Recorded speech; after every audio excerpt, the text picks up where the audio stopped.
Today, the map of Canada shows the new town of Kitimat on the rugged coast of British Columbia, where a new aluminum industry is in operation.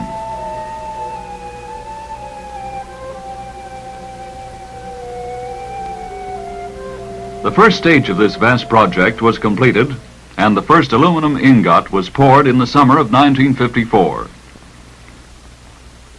This project to smelt aluminum needed tremendous quantities of electrical power, and the development of this power was a major part of the project. It required the building of a dam to impound the waters of a river.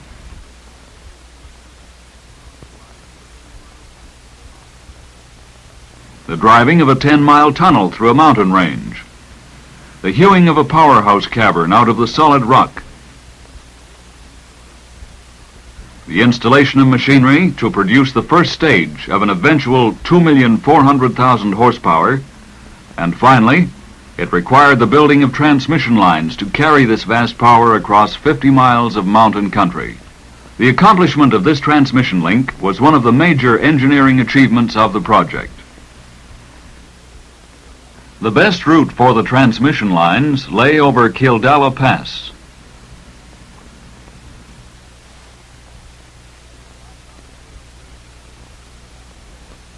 The 5,000-foot elevation is reached from the valley floor in less than 3 miles, a very steep climb for a transmission line. The first thing to do was to check weather conditions at the summit.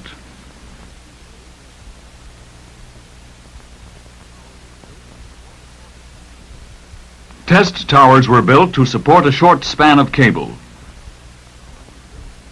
The purpose was to check ice loading, snow and wind conditions during the winter months.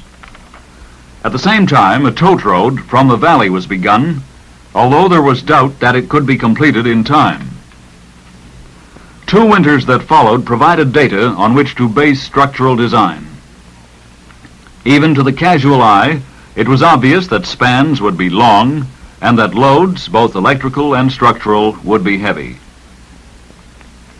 There was space in the pass for 2 circuits. Each would have to be capable of carrying 1.5 million horsepower.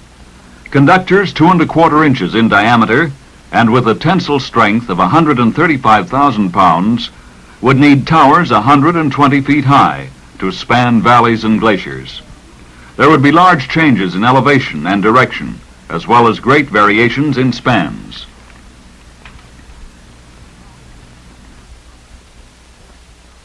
The towers would have to carry combinations of forces up to 57 tons vertically per suspension point, which represented the weight of the conductors with maximum ice load. 43 tons per suspension point across the direction of the line, which represented changes in direction of the conductors at the tower and pressure of wind on the line. 22.5 tons along each conductor, representing tension variations due to ice loading. And 12 tons at any one suspension point in case of a broken conductor. In addition, there was the accumulation of rime on the tower itself. There was the pressure of snow against the legs. Snow pressures up to 30 tons per leg were anticipated to act down the line of 40-degree slopes. This was no ordinary transmission line.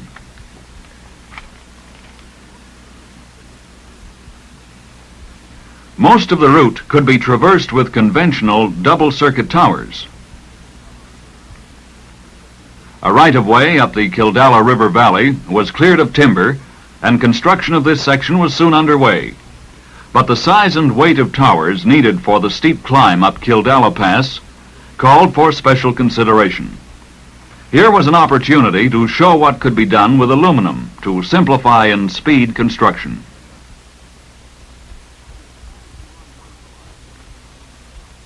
It was decided to run one of the lines using aluminum towers.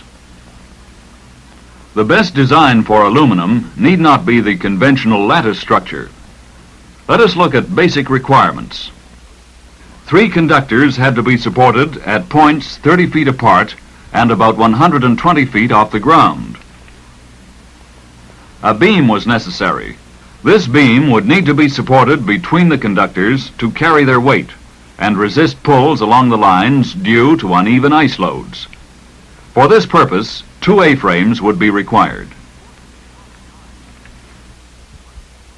Forces across the line due to change in direction of the conductors and due to wind would require a diagonal brace.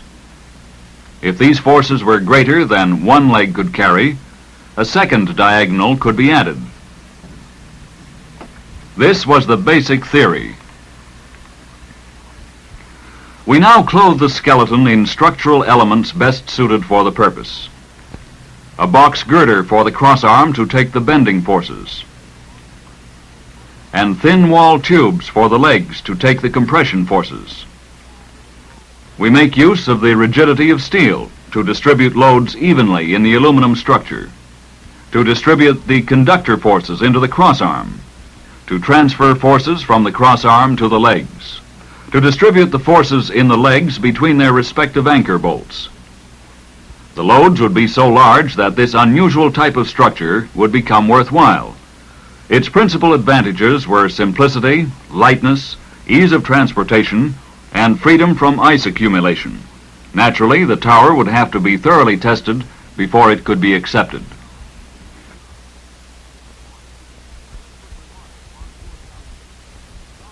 The test was remarkable on 2 accounts. It not only involved the greatest forces ever applied in the test of an aluminum structure, but they were also the largest loads ever applied to a transmission tower of any kind. Combinations of forces in a number of tests simulated the worst conditions of service.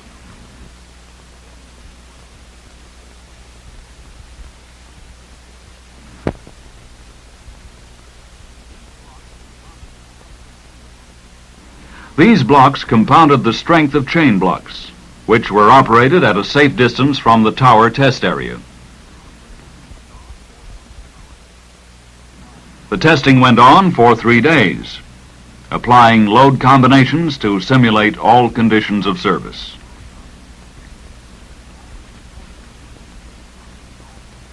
Surveyors recorded deflections of the structure at all important points. The prototype behaved exactly as intended, and the decision to use the aluminum towers was confirmed. The aluminum towers were soon in full production. As a material for structural work, aluminum has a number of advantages. The light metal is clean and easy to handle. It can be fabricated with machinery you would expect to find in any well-equipped plate shop.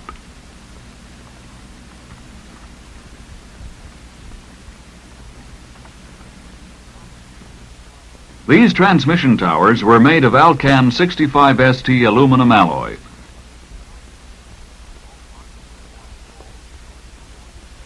All parts were formed cold so as to avoid impairing the properties given this alloy by heat treatment. High-speed woodworking bandsaws cut aluminum quickly.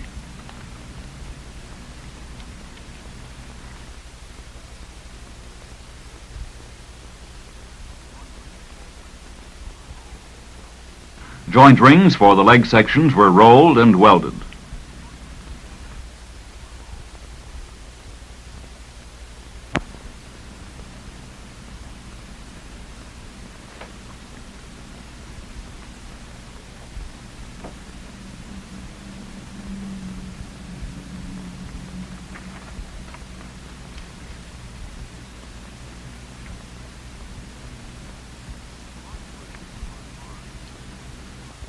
The parts were shipped by barge to the site of the project. Upon arrival at Camano, they were transferred to storage areas at base camps of the pass and moved by high line to the sites.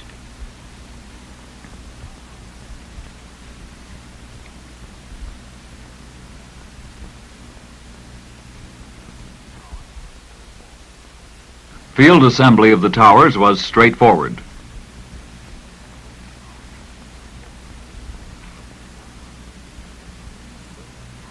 First, one leg of each A-frame was built up from prepared footings. The opposite legs were similarly assembled until the A-frames were jointed. While the diagonal leg was being built, the cross arm was assembled on the ground. Finally, the cross arm was lifted into position in one piece. Two leg sections were joined together and lifted in one piece for bolting onto the shoe.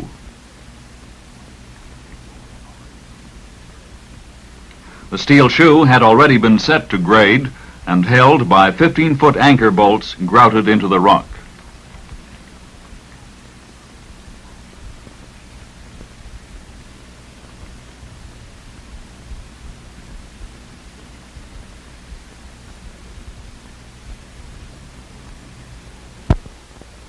Two special aluminum gin poles were used in the erection of each tower. These were of welded construction, strong enough to lift the heaviest piece of the tower.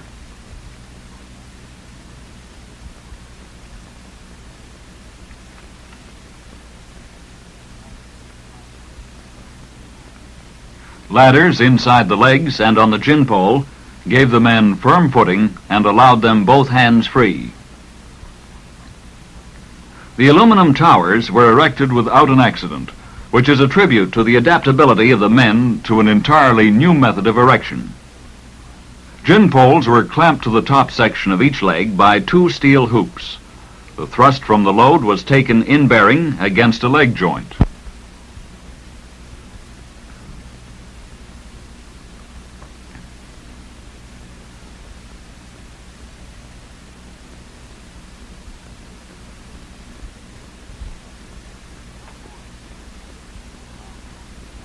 The outboard sheave of the gin pole allowed loads to be lifted clear of the structure.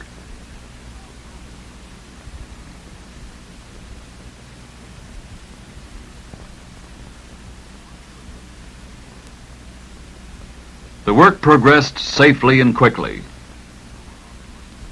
Legs went up in a succession of similar operations, which crews soon reduced to a system.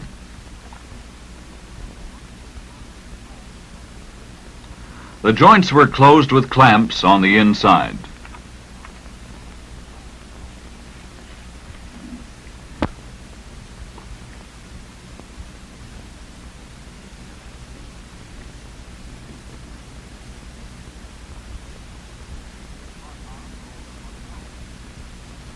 The cross arm rolled up on dollies, and winches were synchronized to keep the dollies on the legs.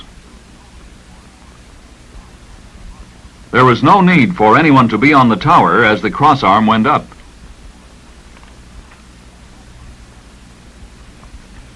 Extensive prefabrication greatly reduced fieldwork. Compared to a lattice tower of equivalent size, this structure has 1/10 the number of parts assembled, with half the number of bolts. Furthermore, there was a high degree of interchangeability. All leg sections were 38 inches in diameter and varied only in wall thickness from 3/16 to 3/8 inches, according to the loads.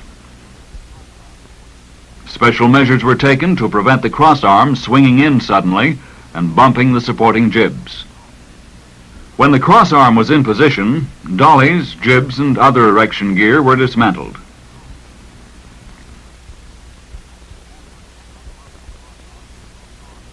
Handrails on top of the cross arm were left on until the line had been strung.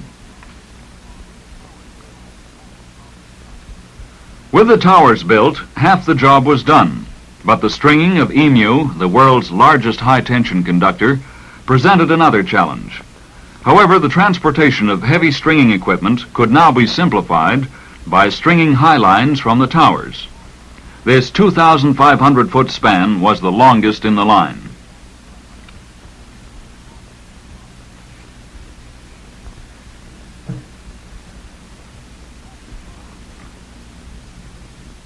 Tractor power was used to string the cable. The conductor was strung under tension.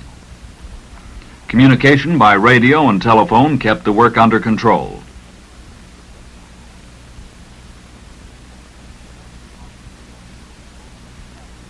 Conductor from the reel was pulled through travelers on the towers.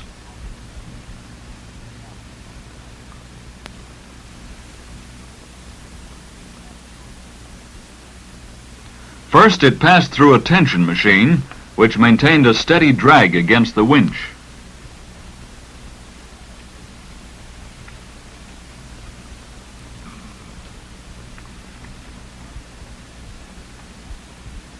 When one reel came to an end, the next was threaded through the tension machine by fitting a basket come-along.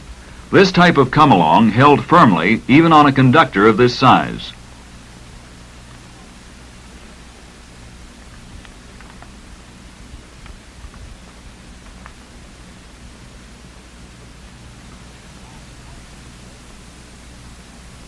Both splices and dead ends were made with standard compression joints. The procedure was conventional despite the fact that there were 4 layers of aluminum strands. First, the steel core was laid bare and painted with zinc chromate paint. To ensure good electrical conductivity, each strand was carefully cleaned with steel wool and coated with oxide inhibiting compound. The strands were carefully relayed around the core.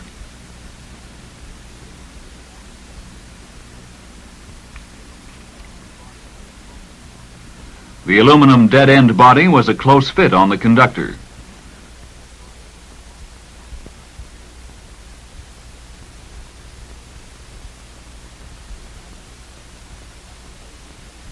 The strands were kept tight by rotating it against the direction of lay of the strands. It had to be slid onto the cable beyond the joint before the steel dead-end body could be fixed to the steel core.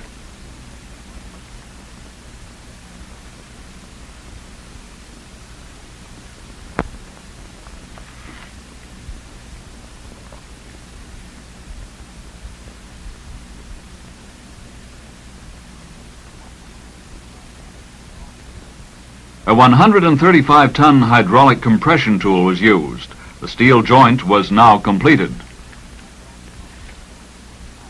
A motor-driven hydraulic pump speeded the work. The aluminum body was slid back into position and packed with oxide inhibiting compound and sealed.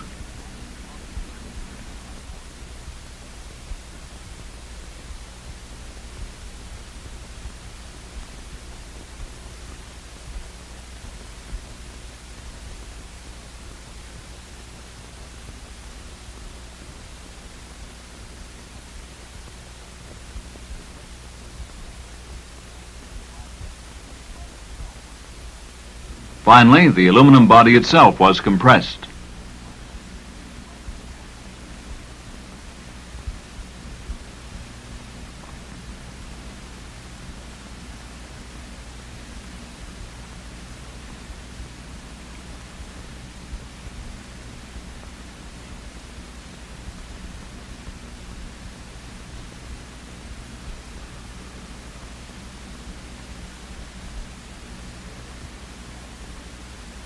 The finished dead end was attached to the insulators, and the whole assembly was then pulled up to the tower.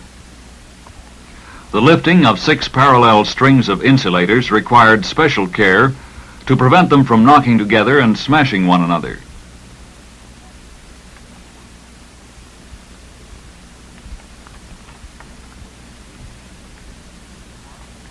Wooden spacers kept the insulators apart until they had been connected under tension to their anchorage on the tower.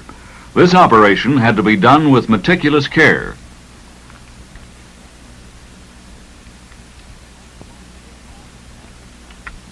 The clevis bolt slipped home and the span was made.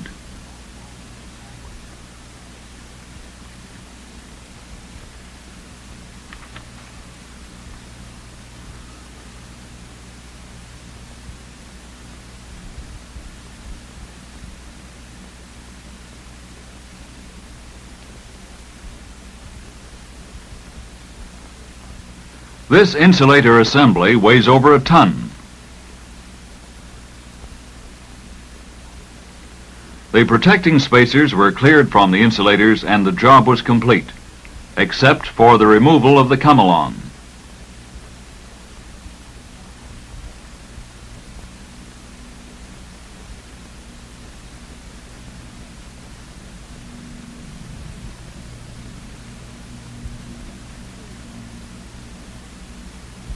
Every advantage was taken of weather to string the line. The work was often an adventure as well as a job.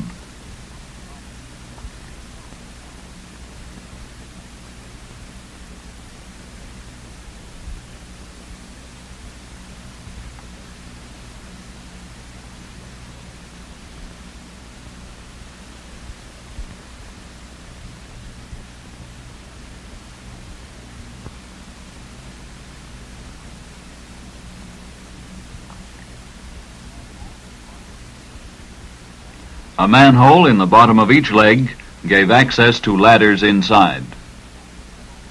Doors on the A-frame heads opened below ladders on the cross arms.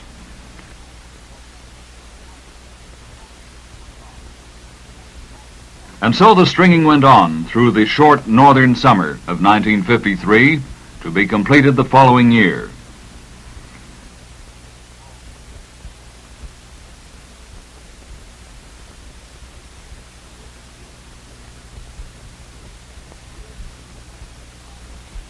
If the creation of this transmission line was exciting work for the men who designed it and for the crews who built it, so it was also for the cameramen who climbed both the mountains and towers to make this film.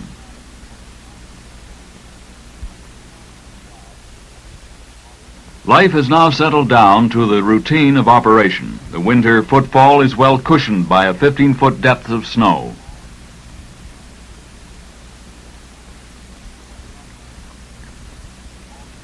A weather observation station is manned all year round on Kildella Pass.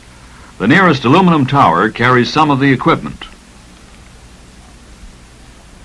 The grandeur of the winter mountain scenery is only too often obscured by low cloud and flying snow. A door had been provided in the diagonal leg, in addition to the manhole at the base of each leg, so that the tower can be climbed when the snow is deep.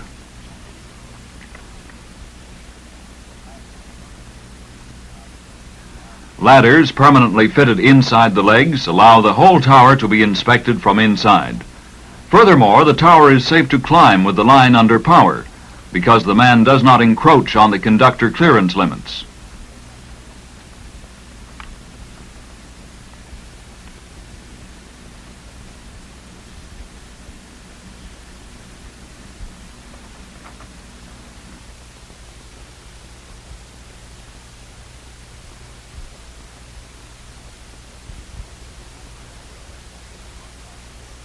Handrails are left on this crossarm because it doubles as part of the weather station. The towers are well suited to duty in wind-swept mountains.